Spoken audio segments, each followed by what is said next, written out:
தென்கிழக்கு வங்கக்கடல் பகுதியில் நிலவி வந்த காற்றழுத்த தாழ்வு பகுதி தற்பொழுது ஆழ்ந்த காற்றழுத்த தாழ்வு பகுதியாக வலுப்பெற்றிருந்தது. குறிப்பாக கடந்த 48 மணி நேரத்துக்கு முன்பாகவே இது ஆழ்ந்த காற்றழுத்த தாழ்வு பகுதியாக வலுப்பெற்றிருக்கணும். ஆனால் தொடர் தாமதம் காரணமாக தற்பொழுதுதான் இது ஆழ்ந்த காற்றழுத்த தாழ்வு பகுதியாக தற்பொழுது வலுப்பெற்றிருக்கிறது.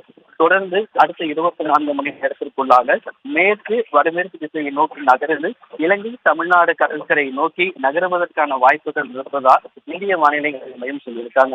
இது தொடர்ச்சி புயலாக வலுப்பெறுமா அல்லது ஆழ்ந்த காற்றழுத்த தாழ்வு மண்டலமாக வலுப்பெற்று ஆழ்ந்த காற்றழுத்த தாழ்வு மண்டலமாக வலுப்பெறுமா அப்படிங்கிற தகவலை இன்னும் வரைக்கும் இந்திய வானிலை ஆய்வு மையம் தெரிவிக்காத சூழ்நிலை தொடர்ந்து இந்த குறைந்த காற்றழுத்த தாழ்வு பகுதியுடைய நகர்வுகளை இந்திய வானிலை ஆய்வு மையம் தொடர்ந்து கண்காணித்து வருவதாக தெரிவித்திருக்கிறார்கள். தற்பொழுதைய சூழலை பொறுத்த வரைக்கும் தென்கிழக்கு வங்கக்கடல் பகுதியில் நிலவி வந்த குறைந்த காற்றழுத்த தாழ்வு பகுதி ஆழ்ந்த காற்றழுத்த தாழ்வு பகுதியாக வலுப்பெற்றிருக்கிறது.